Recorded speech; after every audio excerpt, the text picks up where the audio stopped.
Welcome, Kristen. Thank you so much for being here today on our show. I'm getting to know you a little bit and about your leadership style, and I'm really loving the way that you come into the environment as such an authentic leader. And I'd love to hear a little bit more about that. Thank you. First of all, thank you for having me here. I feel honored and I'm excited to share anything that can elevate our leaders and our audience. There's so much to say about my path to becoming a leader, and I don't think there is a clear way or like a clear path that I took. It's also a path that never ends. Once you're on that track, you continue to learn and you continue to fail and fail forward and develop yourself. How I started actually on that track is, again, kind of like this zigzag. First of all, I've always been in client facing or customer facing roles, even before coming to the US. But 10 years ago, when I came to the US, I settled into client facing customer support roles. And all my experience previously, experience of putting together conferences, of being a tour guide in Mexico, bringing German groups through Mexico, leading them, literally leading them. None of that was recognized here in the US. So I had to start from scratch in an entry level role. And it was in a tech company. So from there, I quickly realized what the tech world is about. Tech up to that point, I'm borderline. I'm not quite millennial. I'm still at the end of Generation X, so I still Yeah. grew up before all the technology, Mhm. and so I got into that tech world in an American startup. Or not, it wasn't a startup company anymore. They were already well established, but still they had a lot of that fluffy culture. So there were a lot of things that I didn't understand, from how to work a 9 to 5 job, like coming from an independent contractor work environment and self-employed.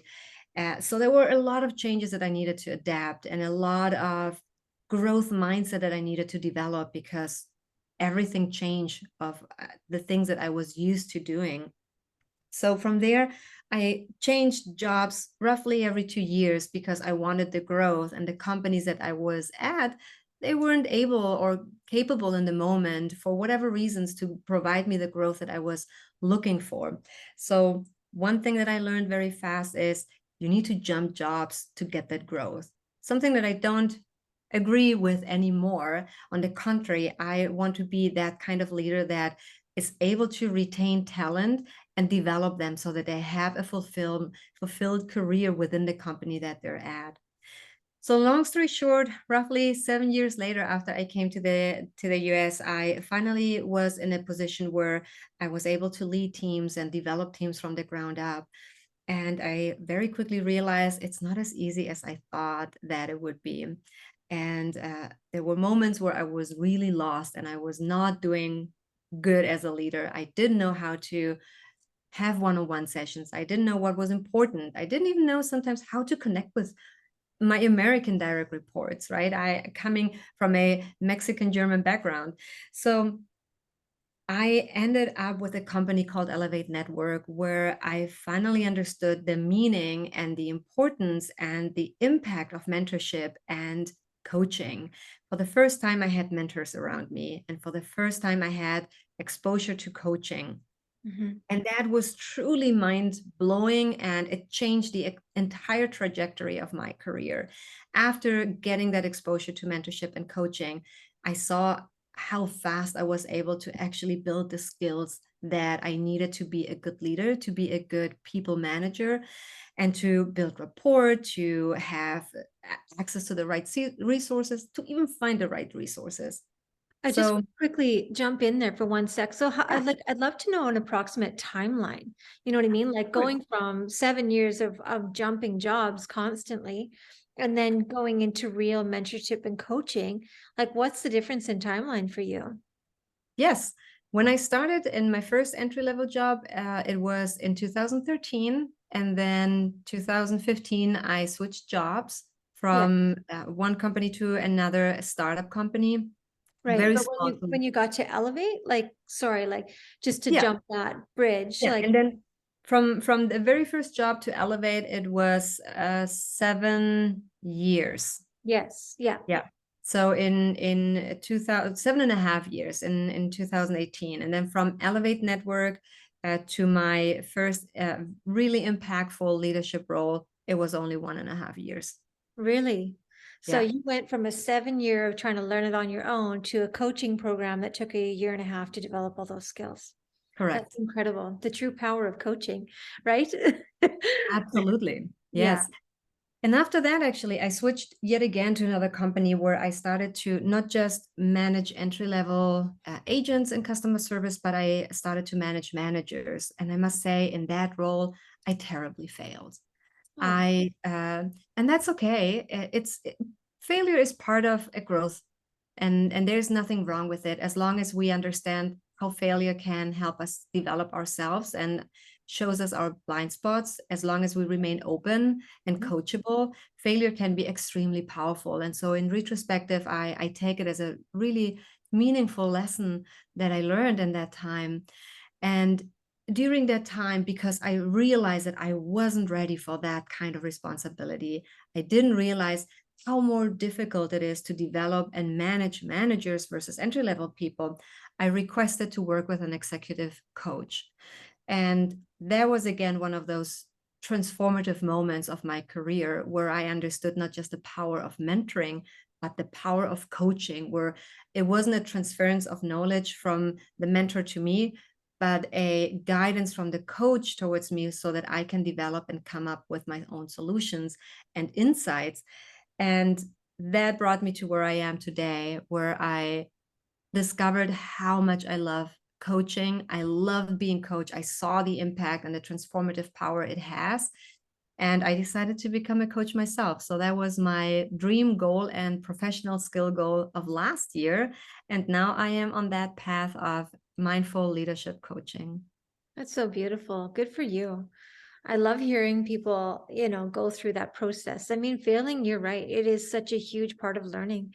And if you can take it with grace and you can learn from your experiences, it truly does make us better people. Absolutely. And I love that you said that you remained open and coachable because again, those things are so important as well. If you get closed off, you don't get to move on from that experience, right? I agree. And Yeah. remaining coachable is not just about having an executive coach or a leadership coach. If you have the resources and if your company or you yourself have the possibility to work with one, I highly recommend it.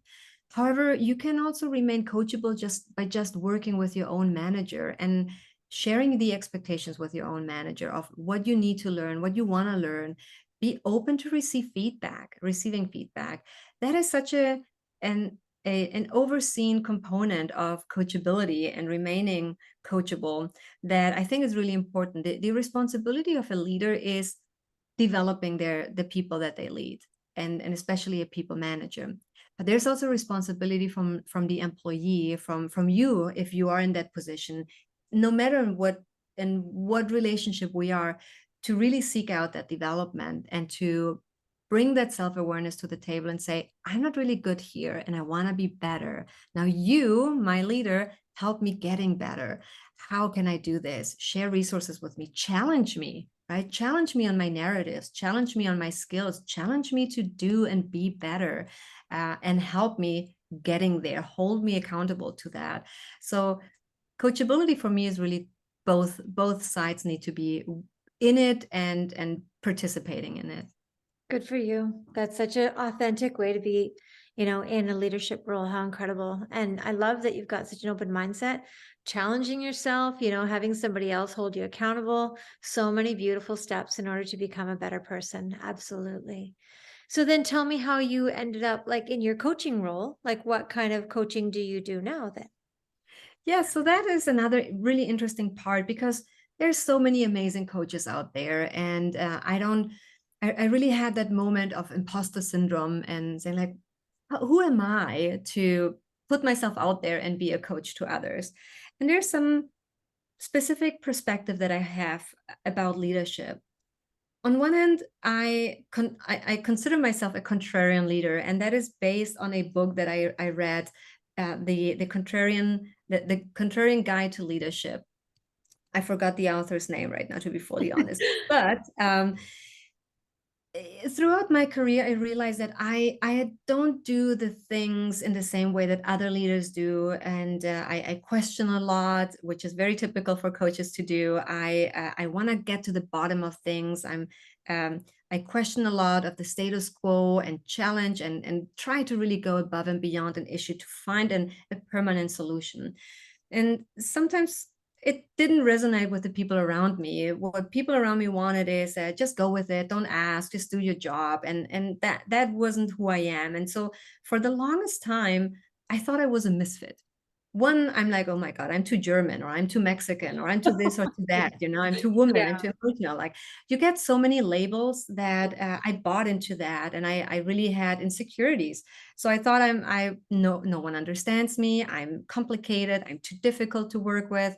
Like also the narratives about women at the workplace. When we're too assertive, we're not assertive, we're bossy, and stuff like that. So I thought I was a misfit, and it took me until I read that book to realize I am not. I just think differently. My brain is wired differently, and there is a space for every one of us in this world, period, not just at workplaces, but there's a power to discovering your authentic self and using your authentic self to be an inspiration to others. You don't have to change who you are to fit in. You have to adapt, for sure. You have to learn to engage with your audience, and your audience is different. And every single one-on-one that I have with my direct reports is different. Yes, but that doesn't mean that I have to change who I am at my core. So I have my values, I have my personality, and that's exactly what makes us strong. So with that mindset, I really came into coaching, wanting to empower people that feel sometimes they don't fit, or a lot of clients that come from a different country and they get an opportunity in the US or in any other environment, and say like, I just want to fit in, but I don't know how, and I don't understand what I'm doing and how I can relate to those people. So I Mhm. want to work with, I work with those clients and that kind of situation.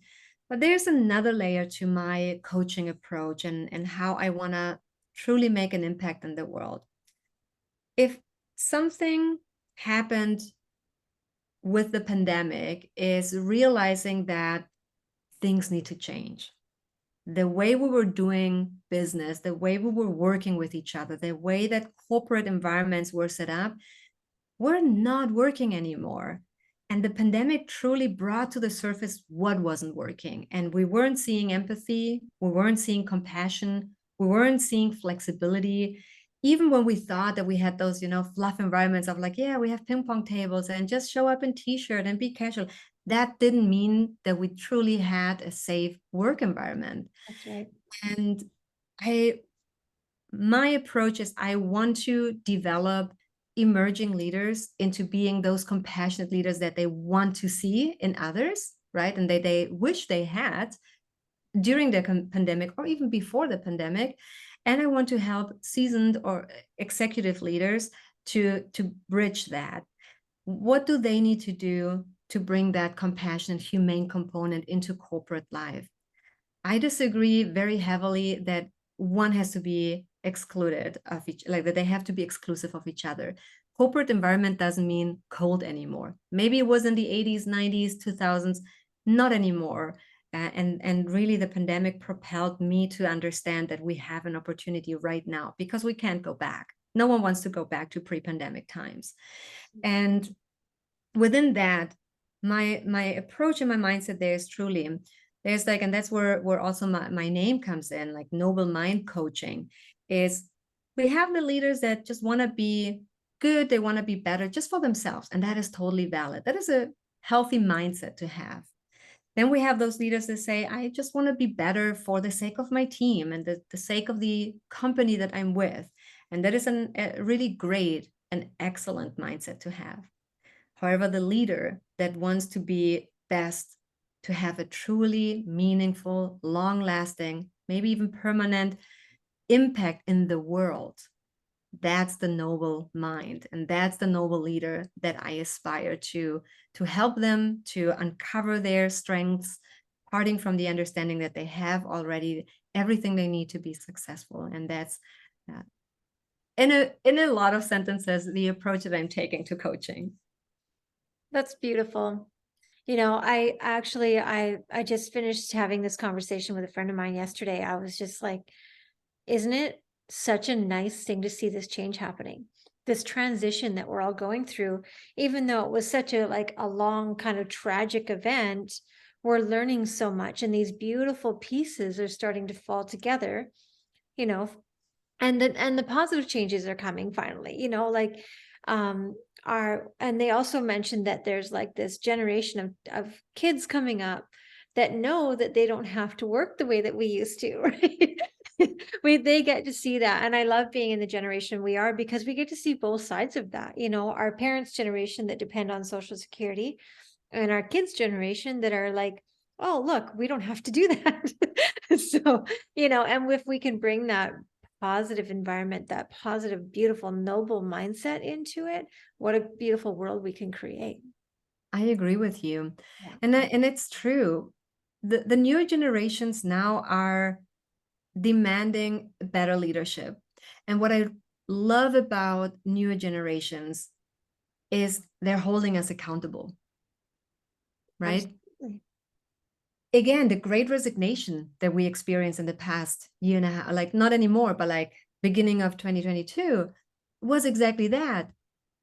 Hundreds, thousands of employees saying, I'm not willing to put up with that kind of environment and that kind of work. I demand a better work environment. I demand to be developed by my leaders. I demand to be in a place where I can feel authentic, where I can come in as my true self with the Exactly. strengths that I have. And if that environment doesn't exist, I quit and I go to where it does exist. And there are a lot of places now where it exists more and more. Yeah. And every time I hear that odd criticism of like millennials and more like Gen Z, they don't want to work. It's like, no, that's not true. They do. They do want to work and they want to work hard, but they want to work according to what they're also given.